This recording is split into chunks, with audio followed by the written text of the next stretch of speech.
was relatively a good season. It was a gotta think about that strongly. I can't say it was mid because the animation is just always flashy. Even when the story narrative is mid for the story, they always just somehow make it flashy. I don't understand why, pretty much, but whatever. Yeah, they make mid scenes look flashy. So would I say the season would be mid? Technically, yes, because Tanjiro's fighting one demon the whole season, and that gets like drawn out pretty quickly.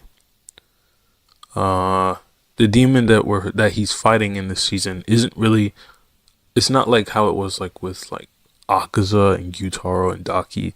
It's not like Hantengu is not like the other demons. He's a demon that hides inside of like a body, and he's always trying to run away. He's not much of a fighter, and he has his other bodies do it for him. Pretty much just a scaredy cat, and he's constantly running away from the fights that he's in. So his character can be pretty hateable. I didn't find myself hating it, but I was just like, okay, he has his own gimmick like the other demons do. I'm okay. He has his own gimmick, which is really cool. For a story narrative, I don't think this is the best Upper Moon you could have chose. Like he's higher than Gyutaro for what reason? Because he hides away. Is it because he just hides away and he exploits the characters because he can split himself apart? Is that the reason why he, it's kind of like, I don't know. But relatively, I think he's a cool demon. Relatively, I think he's a cool demon. He has some interesting characteristics to be one of a kind in that regard. To just run away and be is something commendable. But he also does look like a coward in the process. He has a weird victim complex where he just starts spouting weird garbage. Doesn't make sense. He claims to be the victim when he killed many different people. I thought he was cool in that regard. I thought he was a cool villain for the most part. I think him being an Upper Moon of that kind, where he's just running away and being a coward, I thought it was pretty cool. Now the other guy, I don't know what his name is, but the other guy with the eyes and the eye in his mouth, that guy is interesting. First, when I watched the first episode, that guy's introduction was actually pretty interesting. Him just grabbing somebody and dragging them into the vase is really something that I thought was pretty cool. I was like, man, that's awesome. And I always like how the demons talk in the beginning of every season. They always talk so like, I don't know, mischievous, or they're very serious and the tone slowly sets in. And I love how how the demons introduce themselves to the characters or the slayers by just coming in unannounced.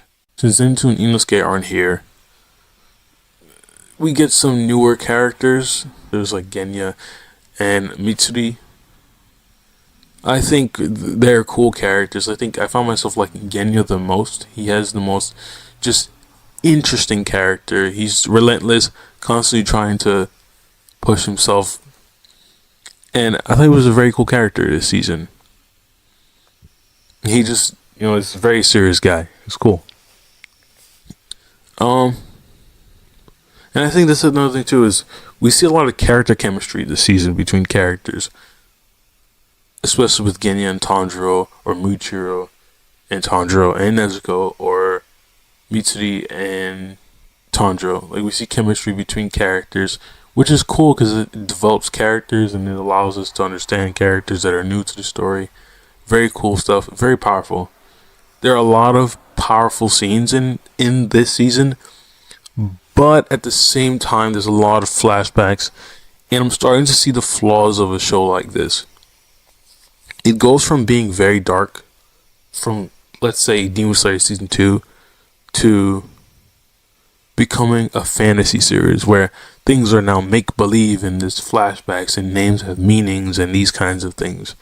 And it becomes less realistic, and that dark vibe from the show is becoming just gone. and it ruins the mood that it set in ever since the first season. Muichiro's fight against the Upper Moon was very cool. I liked the guy's fish abilities. I liked the comedy. There was actually surprisingly a lot of comedy this season as well. There was a lot of comedy. I'm not sure why there was comedy during fights, especially coming right after season 2, where there was so much seriousness on screen. We don't really see that here. That same kind of seriousness isn't really present. It's only present the last scene, or it's not very present, but I noticed it in the first episode. I felt, what's funny? I felt the same kind of seriousness when Hantengu becomes the kid version of himself. I thought it was cool where all the 4 bodies become one body, but that version of him is like a kid, and I thought that was nice. That was the point in the show where I was like, bro, this guy's about to be super strong, and he pulls out all the wooden dragons and things get crazy. And how I thought it was really cool how the wooden dragons can use the abilities of the other bodies, which is nice. The swordsmiths appreciating Tanjiro and them giving him their respects. That was an earned moment. The Nezuko scene was a very earned moment as well. There were some very earned moments in the show. Them fighting a demon the whole season wasn't really much of an issue for me, just because of the fact that the ending or to all the episodes was actually pretty good. Muzan explains his master plan moving forward. We get an explanation as to, well, some kind of explanation as to Nezuko's newfound ability. And everything feels like it was earned relatively. And the season ends on a pretty good note. If this season were to beat the last, there's a lot being expected. And I think that's the thing that I noticed.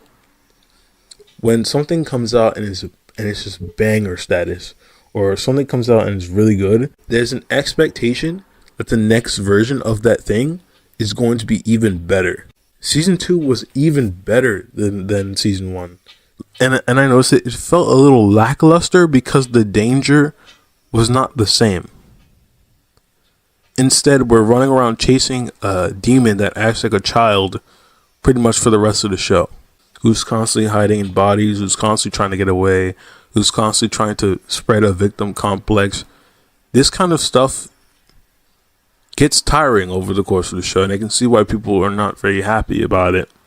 Me personally, though, I think it was relatively a good season. When I come back, is Muichiro one of my favorite Hashiras? Is not really. I feel like Mitsuri is a lot better, though. Muichiro began to grow on me as a character over the course of the season, as his backstory was something that I liked in this season. Though it's not revolutionary, because there are also other backstories, like Genya's backstory. Genya's backstory was tough. And there were a lot of scenes this season that I really did enjoy. Hinokami Kagura scenes with Tanjiro, where he uses the flame dragon. I think it's like Halo Dragon. He uses that. It looks very flashy, whatever. It looks really nice. I like it. There were really a lot of scenes where he really does show that he's learned a lot since the second season. And I think that's great. It shows that him as a character is getting stronger, and he's definitely going to become a Hashira at some point. And it's clear, since he's been able to defeat Upper Moon all by himself. And him having a rage moment again is a nice touch during the final scene where he's cutting Hantengu's head off. That cut has a lot of power behind it, because while he's trying to cut the head off, the main body that the small body is occupying is also trying to stop him from. That main body is also trying to stop him from cutting the head off, which is a very, very good scene, because you see that struggle and that perseverance to try and cut the head off. It's a very powerful scene. It's always that last scene of the show for all Demon Slayer seasons that really show the power in the scene. I noticed that Tanjiro has used Thunderclap and Flash. Not Thunderclap and Flash, but something that's similar to it which is a nice touch to detail since I didn't notice it the first time when I watched the season, but I had to rewatch it again to find out some things. It's very nice. There were really some really nice touches in this season, and I think I appreciate that. Soundtrack was nice. One of my favorite tracks was Mitsuri's soundtrack, and there is a theme that plays during his last stand against Hantengu, where he's running for the main body and he's going to go and kill him after Nezuko sacrificed herself, so that he can, kill this demon. It's a very, very powerful scene, and he's just running after the main body. And it's a very powerful scene because that theme song that plays is just triumphant, man. He's going for the main body. He goes for the final slash. It's a very powerful scene. And I love when he's going from the air to the ground after that kick that she hits him with. He goes from the air to the ground and he just lands. He stops there. The camera goes around him and you just feel that. The power in there is a very powerful scene.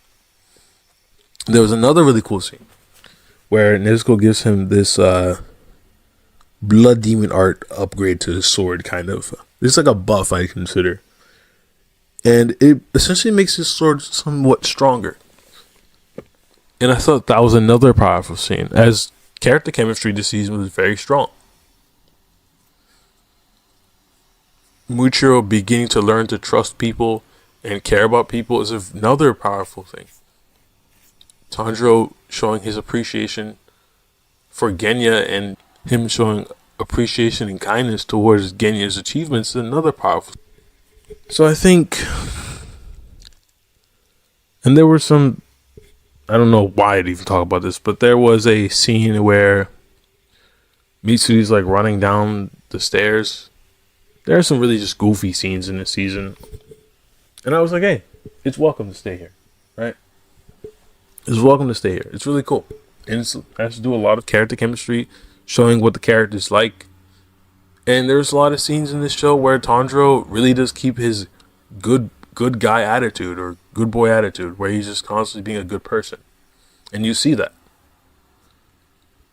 So, pretty much for the most part, I think it's a relatively good season. Not perfect, but it's definitely good, right? I can see it being a 7 for sure. It's a good season. I didn't find myself bored. I didn't see myself bored or disappointed or anything. I was very happy. The Hantengu scene was a very, very powerful scene. And I was like, hey, this is nice. There are a lot of good cuts and a lot of nice stuff. I felt like the split bodies of Hantengu were very annoying to take on, as they continuously kept on splitting and constantly kept on trying to do attacks and stuff. It's very annoying. I remember how good the manga version of it kind of was. I don't know.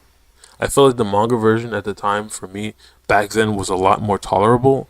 But when looking back at it, these versions of his body is really annoying.